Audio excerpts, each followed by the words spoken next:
মে ২০২৬।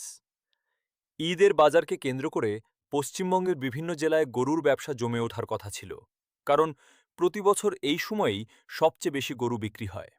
কিন্তু এবছর পরিস্থিতি একেবারেই ভিন্ন।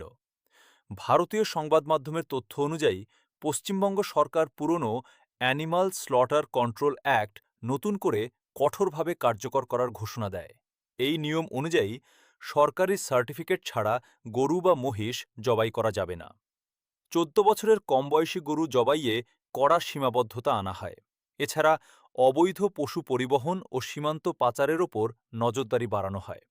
সরকারের বক্তব্য ছিল এটি মূলত অবৈধ গরু পাচার ও অনিয়ন্ত্রিত জবাই বন্ধ করার উদ্যোগ। কিন্তু মাঠের বাস্তবতা ছিল অন্যরকম।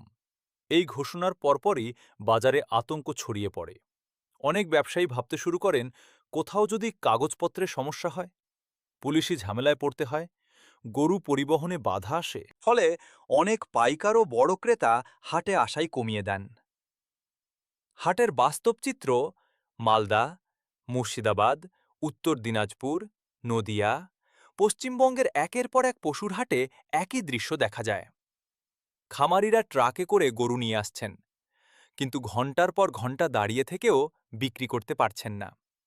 যে গরু গত বছর সহজেই ভালো দামে বিক্রি হতো, এবার সেই গরুর দাম হঠাৎ করেই অনেক কমে যায়। অনেকে লোকসান দিয়ে বিক্রি করছেন, আর অনেকে একেবারেই বিক্রি করতে না পেরে গরু নিয়ে বাড়ি ফিরে যাচ্ছেন। একজন খামারি সংবাদ মাধ্যমকে বলেন, সারা বছর কষ্ট করে গরু পাল্লালাম, এখন যদি বিক্রি না হয় তাহলে আমরা বাঁচব কিভাবে? খামারিদের সবচেয়ে বড় সমস্যা, গরু পালন এমন একটি ব্যবসা যেখানে প্রতিদিন খরচ হয়। খড় লাগে, ভুসি লাগে, ওষুধ লাগে, শ্রমিক লাগে। একটি বড় গরুর পেছনে প্রতিদিন কয়েকশো রুপি পর্যন্ত খরচ হয় বলে অনেক খামারি জানিয়েছেন। অর্থাৎ গরু বিক্রি না হলেও খরচ থেমে থাকে না। আর এখানেই শুরু হয় সবচেয়ে বড় বিপদ।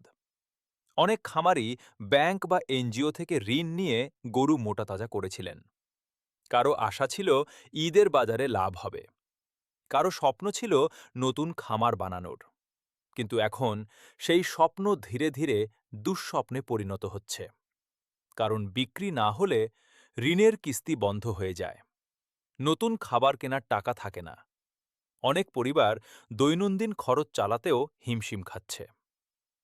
সীমান্ত ও পাচারের বিষয়, পশ্চিমবঙ্গের গরুর বাজার বহু বছর ধরেই সীমান্ত অর্থনীতির সঙ্গে জড়িত। বিশেষ করে বাংলাদেশ সীমান্তবর্তী এলাকায় আগে অবৈধ গরু পাচারের অভিযোগ ছিল দীর্ঘদিনের। ভারতীয় কর্তৃপক্ষ বলছে, নতুন নিয়মের অন্যতম উদ্দেশ্য ছিল এই অবৈধ নেটওয়ার্ক নিয়ন্ত্রণ করা। কিন্তু সমালোচকদের দাবি, হঠাৎ কঠোরতা বাড়ানোর ফলে সাধারণ খামারিরাই সবচেয়ে বেশি ক্ষতিগ্রস্ত হচ্ছেন। কারণ বড় ব্যবসায়ীরা কোনোভাবে টিকে গেলেও ছোট খামারিদের পক্ষে দীর্ঘদিন লোকসান সহ্য করা সম্ভব নয়। সামাজিক প্রভাব, এই সংকট শুধু গরুর বাজারেই সীমাবদ্ধ নয়। একটি গরুর খামারের সঙ্গে জড়িত থাকে খাদ্য বিক্রেতা, পরিবহন শ্রমিক, হাটের কর্মচারী, পশু চিকিৎসক, এমনকি স্থানীয় দোকানদারও। অর্থাৎ গরুর বাজারে মন্দা মানে পুরো গ্রামীণ অর্থনীতিতে ধাক্কা। অনেক এলাকা এখন মানুষ বলছেন, আগের মতো হাটে আর ভিড় নেই। রাজনৈতিক বিতর্ক, এই বিষয়টি নিয়ে রাজনৈতিক বিতর্কও শুরু হয়েছে। কেউ বলছেন এটি আইন শৃঙ্খলা ও অবৈধ পাচার নিয়ন্ত্রণের জন্য জরুরি পদক্ষেপ। আবার অন্যরা বলছেন, যথাযথ প্রস্তুতি ছাড়া হঠাৎ কঠোর নিয়ম চাপিয়ে দেওয়ায় সাধারণ খামারিরা ক্ষতির মুখে পড়েছেন। সোশ্যাল মিডিয়াতেও বিষয়টি নিয়ে ব্যাপক আলোচনা চলছে। ভবিষ্যতের আশঙ্কা, বিশেষজ্ঞরা বলছেন, যদি পরিস্থিতি দ্রুত স্বাভাবিক না হয় তাহলে অনেক ছোট খামারি গরু পালন ছেড়ে দিতে পারেন। এতে ভবিষ্যতে দেশীয় পশুপালন কমে যেতে পারে, দুধ উৎপাদনে প্রভাব পড়তে পারে এবং গ্রামীণ অর্থনীতিতে দীর্ঘমেয়াদী সংকট তৈরি হতে পারে।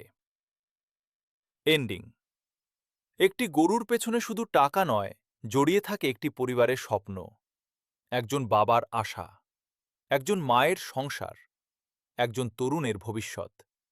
আর যখন সেই গরু বাজারে দাঁড়িয়ে থেকেও বিক্রি হয় না, তখন শুধু একটি পশুই অবিকৃত থাকে না, অবিকৃত থেকে যায় বহু মানুষের পরিশ্রম আর স্বপ্ন।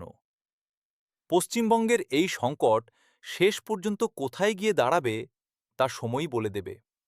কিন্তু আপাতত হাজার হাজার খামারির চোখে একটাই প্রশ্ন, এভাবে আর কতদিন?